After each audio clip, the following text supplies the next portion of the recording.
This is not a kid-friendly show.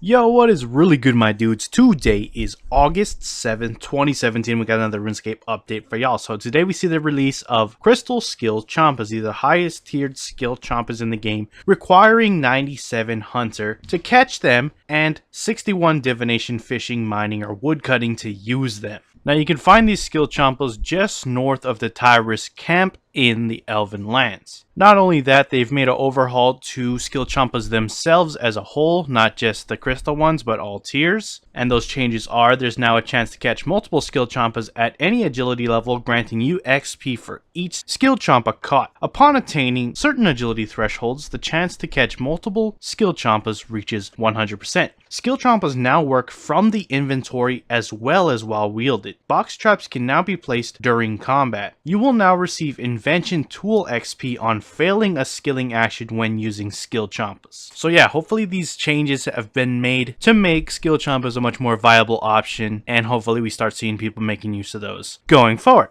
That is the main game update today. So let's just jump right into the patch notes and see what we got going on over there.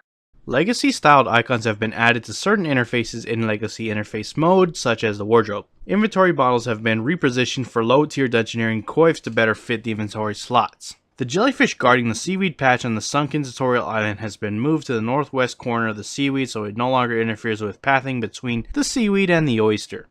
The following changes have been made to the Menopause Slayer dungeon sigils. Maximum charges have been changed from 250 to 1000. Recharging a sigil now requires 1 vital spark per charge, and the drop rates of the vital sparks have been improved. Players can now correctly prestige corrupted and devourer creatures. The skill guide now populates correctly when opening it after leveling up. The Mazcab teleport tab now displays the correct runes created. Claiming the 20% charged blood essence reward from Vanescula with another blood essence in the backpack will no longer set the charges of the first blood essence in the backpack.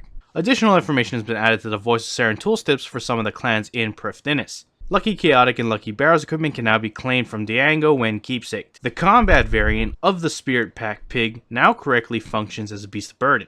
Using the free cam option when morphed will no longer freeze the camera.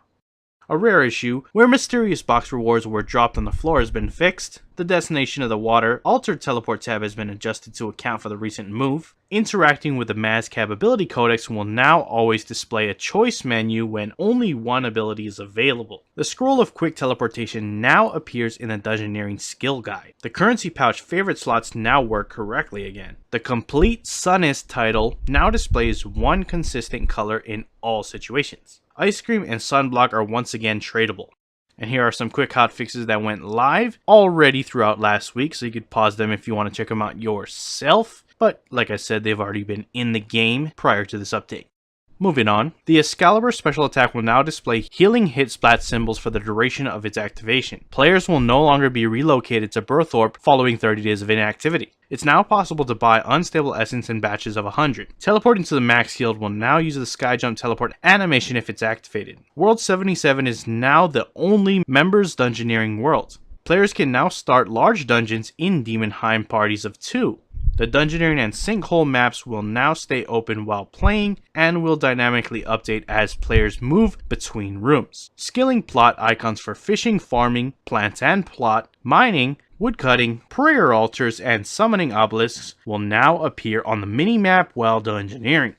Dwarf traders in Keldrgrim no longer walk over each other. The time for tooltips to appear when hovering over icons on the buff bar has been increased slightly to prevent blocking areas of the game screen. The backpack and equipment interfaces have been added to the default UI presets. The classic UI preset has been renamed to RS2 default. Layouts for the RS3 default, RS2 default, and Retro Quick Loadout load presets have been updated to better accommodate new players. Challenges are no longer automatically pinned for new players. Carapace and Batwing armor can now be equipped and crafted by free players. The Batwand and Batwook have been renamed for consistency within the Batwing armor set.